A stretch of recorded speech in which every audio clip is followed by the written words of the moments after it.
오늘 우리가 읽은 말씀으로 주와 같은 신이 어디 있으리까 라는 제목으로 함께 말씀을 나눌 때에 우리에게 깨닫는 은혜가 있기를 주님의 이름으로 축원합니다. 사람은 아무리 뛰어나고 탁월하더라도 태어나면서부터 다 인격의 죄를 품고 태어나기 때문에 누구든지 다 근본적으로 문제가 있는 그런 모습으로 태어나게 되어 있습니다. 그래서 우리 모든 인간은 사실 하나님의 리콜, 다시 부르시는 은혜가 필요한 사람들이에요.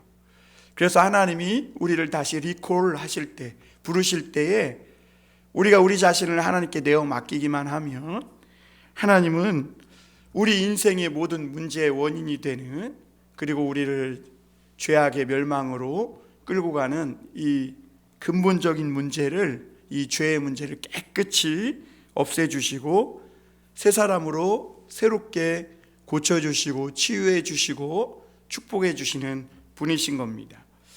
그래서 오늘 우리 그리스도인들이 알아야 될 것이, 하나님께서 이 자기의 사람들을 치실 때 그것은 하나님이 매를 대시는 것은 하나님께서 그를 연단하시는 거지 심판하는 것은 아니에요. 심판이라는 것은 죄에 상당한 대가로 벌을 주시는 거예요. 그런데 하나님은요, 자기의 사랑하는 자녀들을 죄를 지었다고 벌을 주는 게 아니라 그 연약함을 하나님께서 연단하시고 하나님께서 다루셔서 때가 되면 이 연단을 다 받고 다시 일어나게 하시고, 그리고 놀라운 사실은 그 연단이 끝나서 다시 일어날 때에는 그 사람이 깨끗하게 되고 완전히 변해서 누구도 감히 건드리지 못하는 정말 존귀한 하나님의 사람이 된다는 거죠. 그래서 하나님은 언약을, 우리에게 하신 언약들을 다 지키시고 우리 연약한 정말 죄 많은 그런 하나님의 자녀들을 통해서도 하나님의 뜻을 이루어 가세요. 왜냐하면 우리가 하나님의 이런 연단을 통해서 깨끗하게 된 하나님의 의로운 자녀가 되어가기 때문에 그렇습니다. 그래서 오늘 하나님은 이 미가 선지자는 하나님을 향하여, 또 우리 이스라엘 백성들을 향하여 우리 주와 같은 신이 어디 있느냐 그러면서 이 하나님이 얼마나 놀랍고 위대하신지 그 이스라엘 백성들, 유다 백성들에게, 그리고 오늘 하나님을 사모하고 사랑하는 우리들에게 누가 우리 주와 같은가 그러면서 하나님을 우리에게 선포하고 있음을 보게 됩니다. 그럼 미가가 주와 같은 신이 어디 있으리까 이렇게 선포했는데, 그럼 그 하나님은 어떤 분이신가? 오늘 미가 선지자는 우리 하나님을요, 치유하시는 하나님이시라고 이렇게 말씀하세요. 여러분, 우리는 죄로 인해 완전히 망가진 인생입니다. 사실 우리 인생은요, 이대로 살다가는 누구든지 다 죄와 사망이라는 이미 사형 선고를 받은 사람들이에요. 그러니까 이미 멸망하기로 작정된 자들이라는 거죠. 그러니까 이대로 살면 우리는 잠깐은 행복하고, 또 이 땅에서 내가 잠깐 성공하고, 이 땅에서 짧은 세월 동안 살아가면서 무언가 이루는 것 같지만 결국에는 죄와 죽음의 사망에서 벗어날 수 없는 그런 망한 자들과 같다는 것입니다. 그런데 하나님은요, 그런 망할 수밖에 없고 구제불능인 우리들을 하나님은 완전히 고쳐주세요. 새롭게 하세요. 그리고 우리 안에 있는 이 죄악의 이 질병들, 죄악의 이 씨앗을 완전히 치료하시고 고치셔서 새롭게 해주시는 하나님이라고 말씀하세요. 그럼에도 우리는 하나님을 믿으면서도 너무나 자주 하나님이 우리를 사랑하면 최소한 남들보다 훨씬 더 잘 살고 축복받게는 못 해줄지라도 그래도 남들 사는 그만큼 평범하게 살 정도는 우리에게 해줘야 되지 않느냐, 이렇게 생각하는 경우가 많아요. 그래서 남들보다 조금 못하는 경우에는 마치 내가 하나님의 복을 못 받은 사람처럼, 내가 복 없는 사람처럼 스스로 비관하고 이럴 때가 있죠.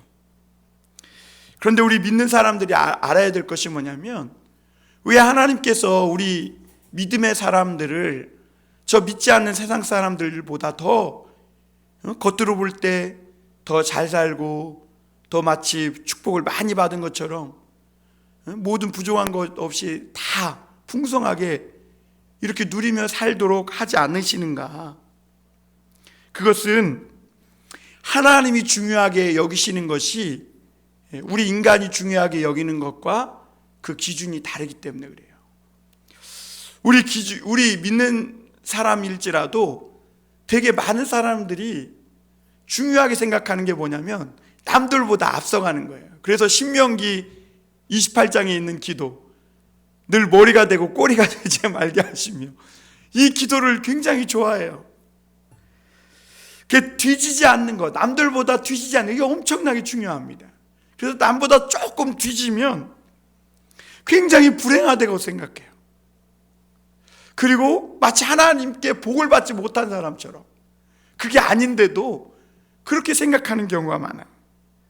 그러다가 남보다 조금 앞서면 막 기고만장하죠. 하나님의 축복을 다 받은 것처럼, 마치 자기만 하나님의 은총을 받은 자처럼 교만해지기 쉽습니다. 그러나 하나님은요, 우리가 원하는 이 세상에서 원하는 수만 가지의 이 조건을 하나님이 다 채워주시는 그런 것보다도, 물론 하나님은 그렇게 할 수도 있어요. 그러나 하나님은 먼저 가장 중요한 것이 뭐냐면 우리 안에 있는 이 죄의 문제를 해결해 주시는 걸 원하시는 거예요. 왜냐하면 이 죄의 문제가 해결돼야 그 나머지 모든 은혜와 하나님의 축복들을 받아도 그것을 관리하고 누리고 지키며 살아갈 수 있기 때문에 그래요. 그래서 하나님은 우리에게 먼저 치유가 필요하다고 말씀하세요. 우리는 자꾸 뭘 받고 채워지고 내가 원하는 것을 막 얻고 이런 걸 중요하게 여기잖아요. 그러니까 남들보다 앞서고. 그런데 여러분, 남들보다 막 아무리 먼저 가 있어도 이 중요한 죄의 문제가 해결되지 않으면 그건 아무 소용이 없다는 것을 하나님은 잘 아세요. 그래서 하나님은 우리 사랑하는 사람들에게 먼저 이 죄의 문제를 치료해 주시길 원하는 것이죠. 그래서 우리가 죄의 문제가 치료되고 고쳐져서 정말 제대로 하나님을 믿는 사람이 되기를 원하는 것이죠. 오늘 9절 한번 말씀 보겠습니다. 내가 여호와께 범죄하였으니 그의 진노를 당하려니와, 이렇게 말합니다.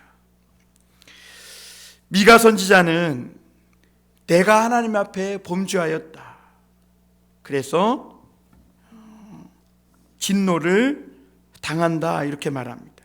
여기서 나는 미가 선지자이지만 자신 개인을 일컫는 말이 아니라 온 유다 백성, 이스라엘 백성을 대표해서 하는 말이에요.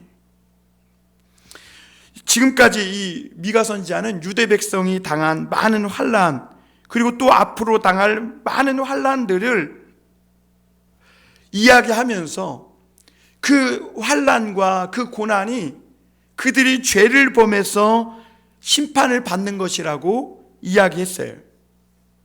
그런데 여러분, 미가 선지자가 말하는 여기서 심판의 의미는 이스라엘 백성들이 죄를 졌기 때문에 하나님이 그냥 끝을 보려고 벌을 주시는 게 아니라 연단의 의미로 주시는 것이라는 것을 우리에게 각인시키고 있어요.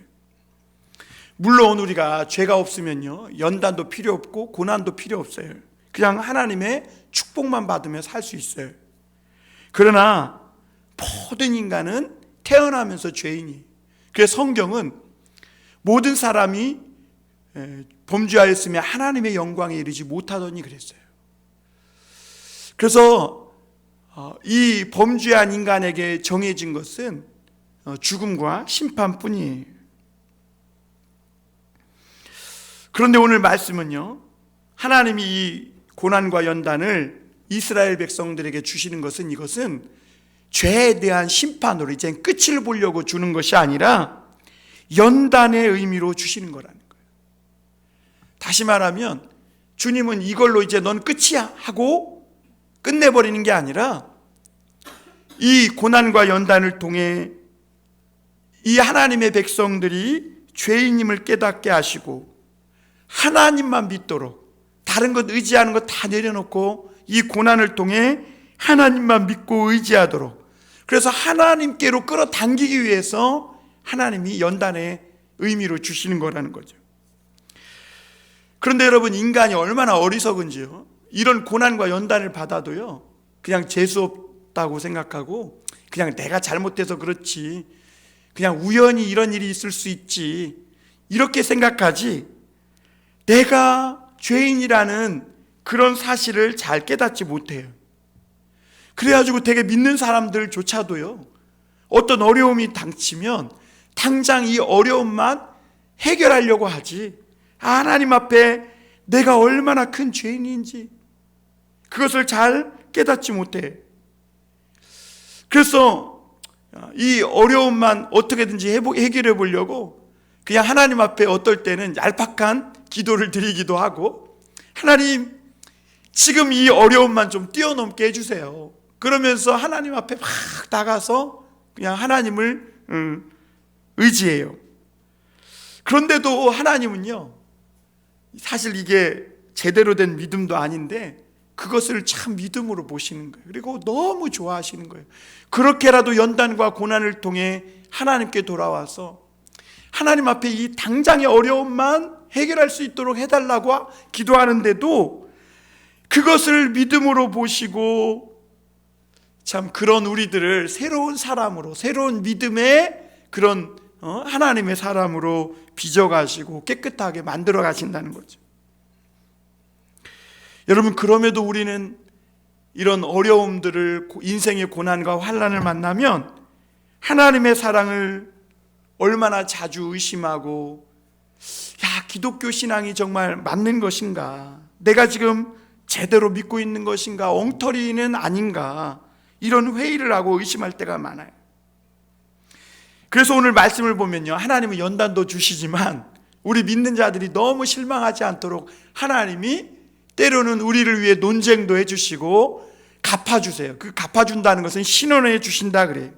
오늘 9절에 뒷부분에 보면 오늘 이렇게 말씀하세요. 내가 여호와께 범죄하였으니 그의 진노를 당하려니와 마침내 주께서 나를 위하여 논쟁하시고 심판하시며 주께서 나를 인도하사 광명에 이르게 하시리니 내가 그의 공의를 보리로다. 그러니까 하나님은요, 우리가 감당해낼 힘이 없으면 하나님이 논쟁을 해주세요. 그리고 하나님이 신원해 주시고 갚아주세요. 그러니까 우리는 우리 죄로 수렁에 빠졌지만 우리 힘으로는 이 죄에서 빠져나올 힘이 없기 때문에 하나님이 도와주시고 하나님의 힘으로 그 수렁에서 빠져나올 수 있도록 건져주시는 거예요. 여러분, 오늘 그래서 하나님은, 이 미가는 하나님이 고난과 연단을 죄에 대한 벌로 주는 것보다는 우리가 하나님을 더욱 의지하고 신뢰하도록 하시기 위해 주신다고 하면서, 우리가 그 시험을 감당치 못할 때 그때 하나님이 우리를 감당할 힘을 주시고 우리를 그 수렁에서 끌어내 주시고 신원해 주신다고 말씀하고 있는 것이죠. 여러분, 다만 하나님은 이런 과정을 통해서 우리에게 뭘 원하시냐면, 우리 안에 있는 이 교만, 작은 어려움에도 너무나 쉽게 하나님을 의심하고 하나님의 사랑에 불신하는 이런 불신앙을 치료해 주기를 원하시는 거예요. 왜냐하면 우리 인간에 있는 근원적인 이 하나님에 대한 불신앙, 이 죄에 대한 불신을 치료하지, 하나님에 대한 믿음 없는 이 불신을 치료받지 못하면 인간에게는 그 죄가 계속 재발한다는 거예요. 여러분, 무좀이라는 게 얼마나 지독하냐면, 이 무좀은요, 처음에 치료할 때 뿌리를 완전히 뽑지 못하면 또 어느 시간이 되면 계속 재발해요. 그래서 막 엄청 간지럽고 습진에 막 진물도 나고 온몸에 막 퍼져서 굉장히 괴롭습니다.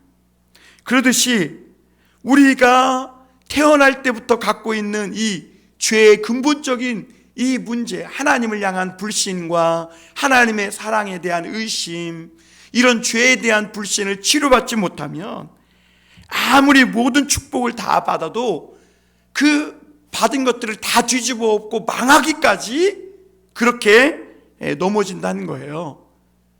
그러면 오늘 하나님은, 그때 하나님이 움직이셔서 우리를 이런 모든 과정을 통해 흑암에서 끌어내시고 광명으로 인도해 주신다, 오늘 이렇게 말씀하고 있는 것이죠. 오늘 9절 후반절에 보면 주께서 나를 인도하사 광명에 이르게 하시리니 그랬어요. 여러분, 인도한다, 그 말은요, 내 스스로 빛 가운데로 나갈 힘이 없다는 거예요. 다시 말하면 이 흑암의 수렁에서 내 스스로의 힘으로는 절대로 빠져나올 수 없는 그런 비참하고 절망적인 것을 말하는 거예요. 여러분, 이 다윗도 하나님께서 나를 깊은 수렁에서 건져주시고 나의 발을 사슴과 같게 하사 든든한 바위 위에 세우셨다 그랬어요. 다윗은 이 사울 왕의 수렁에 쫓기는 그런 수렁에 빠졌을 때 다윗은 자기 힘으로 스스로 벗어날 길이 없었어요. 그러나 하나님은 희한하게 놀랍게도요, 때가 되면 우리 힘으로 벗어날 수 없는 이 모든 죄악의 수렁에서 건져 올려주시고 또 죄악의 모든 굴레를 벗겨주시고 하나님의 은혜를 그 위에 부어주시면서 우리의 삶이 달라지기 시작하도록 만드신다는 거죠. 그래서 하나님은 고난과 연단을 통과한 이 믿음의 사람들을 그런 과정을 통해서 세상에서 능력 있게 하세요. 웬만한 죄악이 와도 끄떡하지 않게 하세요. 이기게 하세요. 여러분, 인간이요, 가장 강한 사람은 누구냐면 죄를 이길 수 있는 사람이거든요. 내 안에 있는 죄의 욕망을 이기고 다스릴 수 있고 통제할 수 있는 사람보다 더 강한 사람은 없는 거예요. 아무리 세상에서 성공하고 돈 많이 갖고 권력을 많이 가져도요, 이 죄의 유혹 앞에 속절없이 마치 추풍 낙엽처럼, 지금 가을이 오니까 막 낙엽이 우수수 떨어지잖아요. 그렇게 떨어지는 거예요. 그런데 하나님은 이런 고난과 연단을 통해 우리 믿음의 자녀들을요, 굉장히 강한 자로 연단하세요. 그 웬만한 죄악에는 눈썹 하나 까딱하지 않도록. 그래서 세상에서 굉장히 능력 있고 놀라운 사실은요, 이런 흑암의 터널을 지난 다음에는 하나님의 때가 되면 그 은혜를 부어주셔서 그 삶을 막 회복시킬 뿐만 아니라 빛 가운데 그 사람을 드러나게 해주신다는 거예요. 막 빛이 나게 해주신다는 거죠. 오늘 10절에 보면 이렇게 말하죠. 나의 대적이 이것을 보고 부끄러워하리니 그는 전에 내게 말하기를 내 하나님 여호와가 어디 있느냐 하던 자라. 그가 거리에 진흙같이 밟히리니 그것을 내가 보리로다. 이렇게 말씀하세요. 여러분, 이렇게 성도는 하나님의 연단을, 고난을 통해 치유되고 회복돼요. 이게 하나님이 우리 사랑하는 자들을 향한 특징이에요. 그런데 여러분, 악한 자는 이걸 몰라요. 이게 하나님의 비밀인데 이걸 몰라요. 그래서 성도들이 연단받을 때 악한 자들은 그 성도가 연단받는 모습을 보고 막 시기하고 굉장히 미워하던 그런 사람들이니까 저들이 결국 망한다 하면서 굉장히 좋아하고 기뻐합니다. 왜냐하면 성도들을 보면 굉장히 존귀하거든요. 그러니까 막 정직하고 의로우니까 악한 자들은 그런 사람을 보면 꼴 보기 싫은 거예요. 왜냐하면 적당히 좀 이러쿵저러쿵 해야 되는데 여기에도 흥하고 저기에도 흥할 줄 알아야 되는데 믿는 사람들은 존귀하고 정직하고 깨끗해서 웬만하면 죄와 타협하지 않거든요. 그러니까 악한 자들은 굉장히 꼴 보기 싫은 거예요. 그러다가 성도가 어느 날 막 연단을 당해. 욥처럼 연단을 당해요. 그러니까 어떻게 해요? 굉장히 좋아하고 기뻐하는 거예요. 야, 마치 파리가 만난 음식을 만난 것처럼 막 손을 비비고 입맛 다시고 막 그래요. 조롱하는 거죠. 그러면서 그들이 하는 말의 특징이 뭐냐면 네 하나님이 어디 있니? 너가 믿는 하나님이 있으면 보여주라는 거죠.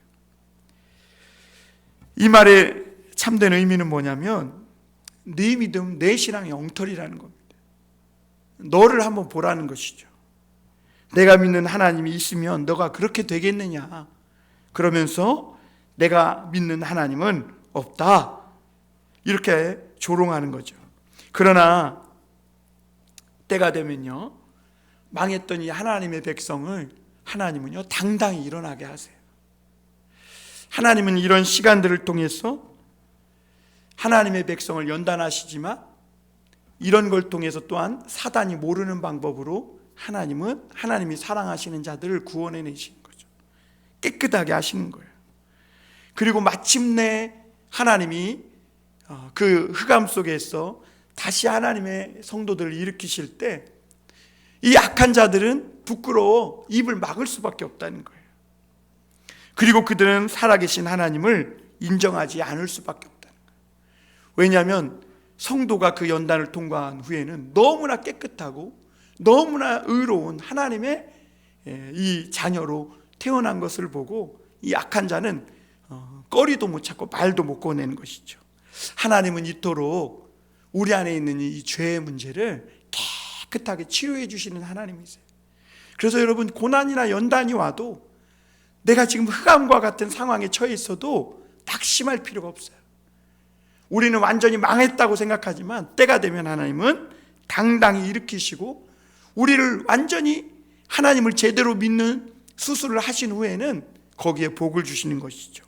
그리고 오늘 두 번째로 하나님은 지경을 넓혀주시는 하나님이시라고 말씀하고 있어요. 사람은요, 내가 마지막까지 붙들고 있는 이 소중한 것을 잃어버리게 됐을 때, 야, 다 끝장났다. 이제 나는 끝났어. 이렇게 생각할 때가 많아요. 그런데 여러분, 하나님은요, 오히려 그때부터 진정한 신앙생활을 한다고, 오히려 우리에게 그때부터 새로운 삶이 시작된다고 말씀하고 계세요. 우리는 하나님께 내가 마지막 보루라고 생각했던 걸 잃어버리면 정말 너무나 쉽게 하나님을 원망해요. 그런데 여러분, 이런 모습은 옛날 유다 백성도 마찬가지였습니다. 여러분, 유다 백성들의 보물이 뭐예요? 예루살렘 성전 아니겠어요? 솔로몬이 막 얼마나 화려하고 웅장하게 지었어요. 이스라엘 백성들, 이 유다 백성들에게 이 예루살렘 성전은요, 정말 그 하나님보다 더 믿고 의지하던 그런 우상과 같았어요. 그런데 마침내 이 예루살렘 성전이 파괴되고 그리고 예루살렘에 있던 보물들을 다 빼앗겼어요. 그때 유다 백성은 다 끝장났다고, 바벨론 포로로 붙잡혀가면서 다 이제는 끝났다고 그렇게 생각했어요. 그런데 여러분, 다니엘서나 에스더서나 막 이런 걸 보면요, 에스겔서나 보면 하나님이 끝장났다고 생각하는 그 자리까지 쫓아가세요. 그리고 거기서 비로소 하나님이 만나주시고요, 마른 뼈들에게 하나님이 살아 일어나는 그런 환상도 보여주시고, 그리고 놀라운 사실은 거기서부터 하나님은 새로운 그런 축복의 삶을 시작하게 하세요. 여러분, 그 옛날 예루살렘은 유다 백성에게 정말 우상이었습니다. 오히려 예루살렘 성전이 하나님을 잘 믿자고 그렇게 지은 성전인데, 그래서 역대상에 보면 다윗이 그 성전을 짓기 위해서 얼마나 자기의 인생을 다 들여서 준비하고, 솔로몬은 그 아버지의 믿음의 신앙의 뜻을 받들어서 그 성전을 짓는 것으로 볼 수가 있어요. 그런데 오히려 그 성전이 날이 갈수록 우상이 되어가지고 오히려 하나님보다 더 높아졌어요. 그래서 이 성전 때문에 오히려 백성들의 신앙을 막고 그 신앙을 잘못 왜곡해서 하나님의 축복의 열매가 맺히지 못하게 하는 거예요. 그런데 하나님이 이 우상을요 아주 산산조각 내셨습니다. 완전히 돌 위에 돌 하나 남지 않도록 다 회파시켜 버렸어요. 그러니까 그 성전 안에 갇혀있던 하나님의 영광이 드러나기 시작한 거예요. 그리고 그 하나님의 영광이, 그 하나님의 모습이 이 유다에만, 이스라엘 백성에게만 갇혀있던 그 유다 하나님의 영광이, 하나님의 모습이 전 세계에 드러나기 시작한 거죠. 만약 이 예루살렘 성전이 회파되고 해체되지 않았다면 그냥 하나님은 이 예루살렘 성전 안에 갇혀 있었을지 모르겠어요. 그런데 하나님이 이 우상을, 예루살렘 성전을 유다에게서 빼앗고 깨뜨리고 부서뜨렸을 때 그것을 통해 온 이방 가운데, 온 세계 가운데 하나님의 모습이 드러나게 된 거죠.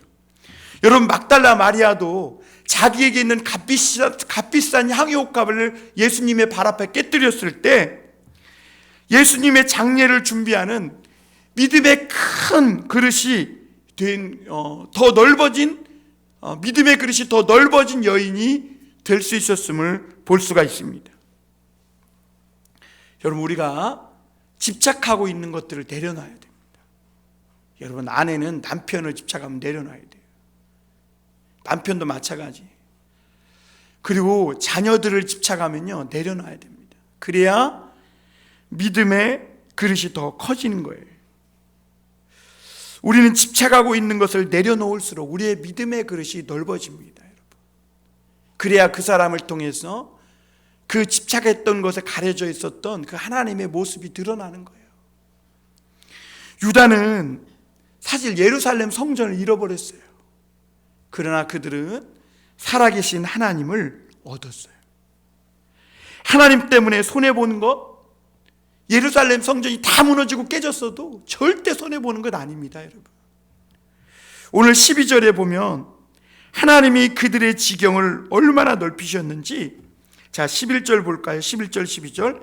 내 성벽을 건축하는 날 곧 그날에는 지경이 넓어질 것이라.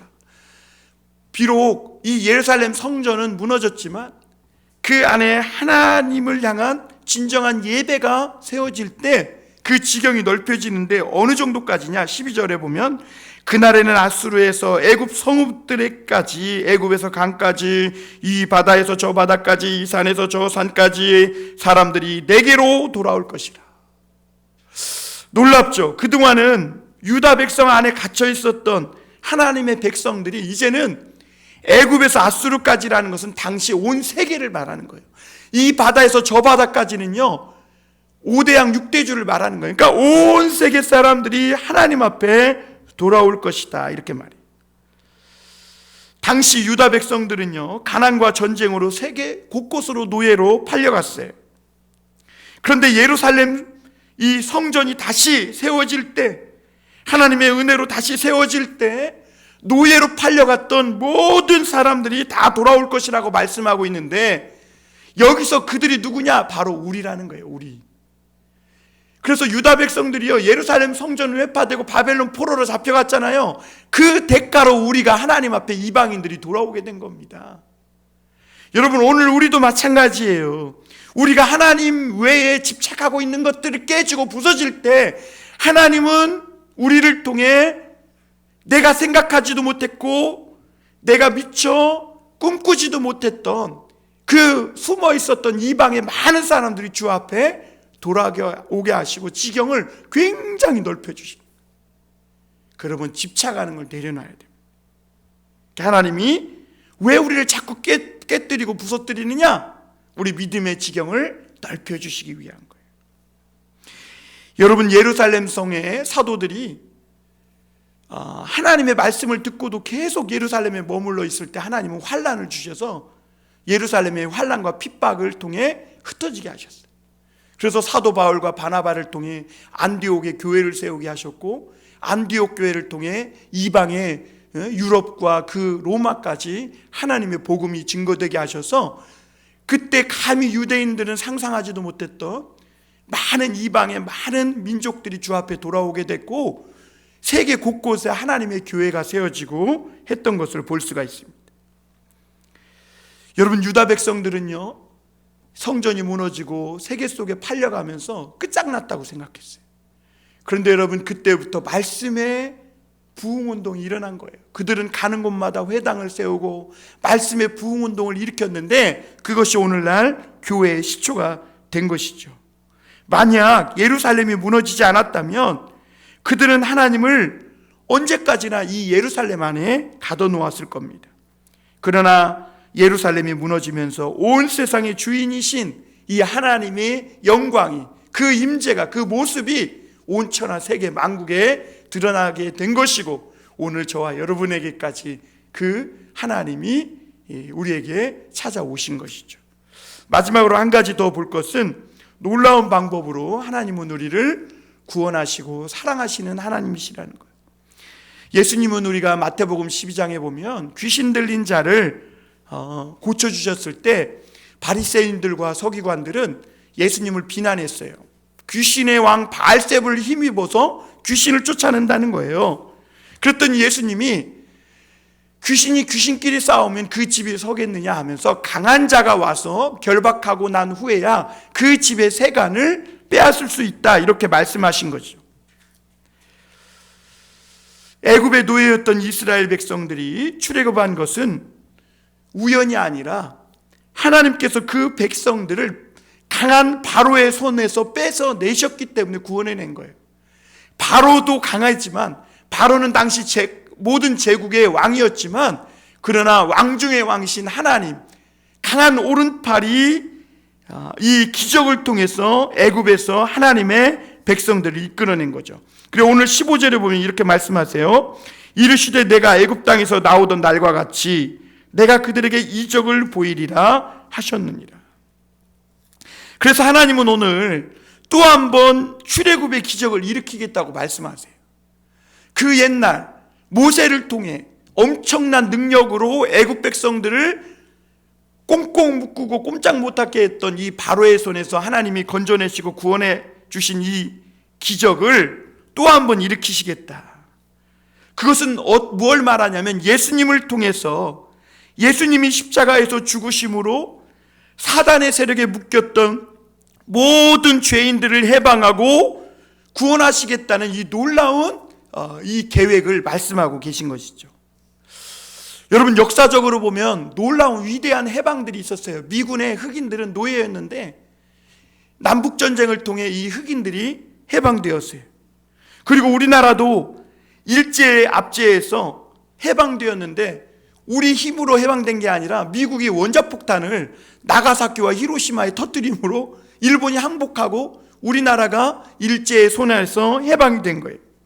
그런데 이런 모든 구원, 해방보다 가장 위대한 구원과 해방이 있는데, 그것이 뭐냐면 하나님의 아들이 십자가 위에서 죽으심으로 모든 죄의 세력이 무너진 거예요. 우리 인간의 모든 삶을 붙들고 있는 죄의 세력이 무너지고 인간을 향해 퍼부었던 이 죄의 저주가 끊어지고 예수의 이름을 부르기만 하면 하나님의 자녀가 되는 이 놀라운 축복의 문을 주님은 이미 활짝 열어놓고 우리를 기다리고 계신 것이죠. 오늘 16절에 보면 이르되 여러 나라가 보고 자기의 세력을 부끄러워하여 손으로 그 일을 막을 것이요 귀는 막힐 것이라, 이렇게 말합니다. 여러분, 여러 나라가 자기 세력이 부끄러워 입을 막고 귀가 막힌다 그랬어요. 여러분, 이들은 누구냐면 세상 끝날까지 자기 세력, 자기 힘만 믿고 끝까지 큰 소리치고 떠들던 그런 사람들이에요. 그런 자들이. 그러나 이들이 그 하나님이 역사하시고 우리를 구원하시는 그날에는 자기가 믿고 있던 이 세력이, 이 힘이 하나님 앞에서는 얼마나 보잘것없었는지를 깨닫고 입도 막히고 정말 부끄러워 낯을 들지 못할 것이라는 거죠. 뱀처럼 벌레처럼 그들도 결국에는 하나님께 돌아와 주를 경외하고 두려워하게 될 것이라는 거죠. 여러분, 우리는 아무리 세상에서 힘이 있고 해도 하나님 앞에 티끌을 먹고 사는 뱀과 벌레와 같은 사람들입니다. 그래서 하나님은 야곱을 부를 때도 이 지렁이 같은 야곱아 그랬어요. 우리 인간이 아무리 잘나봐야 어둠에서 흙이나 퍼먹고 사는 지렁이에 불과하다는 거예요. 그런 벌레와 같은 지렁이 같은 우리를 위해 하나님이 아들을 보내주셨고, 그리고 그 아들이 우리를 대신하여 죽으셨다는 것을 알게 될 때 우리는 그 하나님의 놀라운 사랑 앞에 두려워하고 하나님을 경외할 수밖에 없다는 것이죠. 하나님은 우리를 치료하시고 구원하시는 하나님이세요. 그래서 하나님이 손대시면 회복되지 않을 사람이 없어요. 뱀과 벌레와 같이 티끌을 먹고 살며 죽음으로 직행하고 있는 우리를 위해서 하나님은 사랑으로 다가오셨고, 우리 이렇게 구제불능과 같은 우리를 고치시고 치유해 주셨어요. 그리고 지경을 넓혀 주셨어요. 그리고 다시는 악한 것이 손을 대지 못하도록 하나님은 보호해 주세요. 그래서 미가 선지자는 도대체 이런 신이 어디 있느냐는 거예요. 주와 같은 신이 어디 있으리까? 벌레 같고 지렁이 같은, 티끌을 먹고 사는 뱀과 같은, 혓바닥에 독을 품고 날름날름거리기 좋아하는 이런 정말 구제불능인 인간을 위해서 십자가에 자기 목숨을 내어주기까지 사랑하고 치유해 주시고 지경을 넓혀서 축복해 주시는 이런 하나님과 같은 분이 신이 어디 있느냐는 세상에. 다 비워라, 스스로 깨져라, 고행해라, 막 다 몇 가지 조항을 지키고 그걸 지키면 열반을 얻게 된다 그러는데, 그게 아니라 하나님은 우리가 연약해서 나는 끝장났어, 나는 아무것도 할 수 없어 라고 고백하고 주야 하고 주님 이름을 부르기만 하면 주님이 찾아오셔서 하늘의 축복의 문을 여시고 우리를 구원해 주시는 것이죠. 분명히 오늘 18절에 보면 하나님은 우리의 죄에 진노하시는 분이라는 것은 분명합니다. 우리 18절 한번 보겠습니다. 주와 같은 신이 어디 있으리까? 주께서는 죄악과 그 기업에 남은 자의 허물을 사유하시며 인애를 기뻐하심으로 진노를 오래 품지 아니하시나이다. 그렇습니다. 주님은 죄에 대해서는 분명히 진노하시는 것은 틀림없는 사실이에요. 그러나 하나님의 이 진노조차도 우리를 아주 짓밟고 망하게 하기 위한 게 아니라 오히려 하나님의 이 진노는 우리를 고치고 회복시키기 위한 하나님의 열정이에요. 열정. 하나님이 열정이에요. 하나님은 우리의 허물을 용서하시고 인애를 기뻐하시는 분이세요. 진노를 오래 품지 않으세요. 여기서 인애는요, 정말 이 구제불능과 같은 죄인에 대한 하나님의 사랑을 의미해요. 그러니까 하나님은요, 우리를 억지로 사랑하시는 분이 아니에요. 이런 못난 벌레 같은 우리를 사랑하시는 그 인애를 하나님은 좋아하시고 기뻐하세요. 오늘 19절에 그래서 미가 선지자는 이렇게 고백합니다. 우리 19절 한번 같이 읽어볼까요? 시작. 다시 우리를 불쌍히 여기셔서 우리의 죄악을 발로 밟으시고 우리의 모든 죄를 깊은 바다에 던지시리이다. 하나님은 죄 지을 수밖에 없는 연약한 우리를 불쌍히 여기시는 하나님이세요. 그래서 우리를 위해 죄를 발로 밟으세요. 다시는 죄가 우리를 괴롭히지 못하도록 지근지근 밟아서 바다에 던져서 다시 나오지 못하게 하시는 하나님이세요. 죄가 다시 일어나 하나님의 자녀를 공격하고 삼키지 못하도록 막으시는 하나님이세요. 그래서 바울은 뭐라고 고백하냐면, 그러므로 이제 그리스도 예수 안에 있는 자에게는 결코 정죄함이 없다. 20절에 주께서 옛적에 우리 조상들에게 맹세하신 대로 야곱에게 성실을 베푸시며 아브라함에게 인애를 더하시리이다. 야곱에게 성실을 베푸시며 그랬어요. 여러분, 야곱이라는 인간은요, 창세기 보면 정말로 변화되기 어려운 그런 인간이에요. 변화의 가능성이 제로예요. 제로.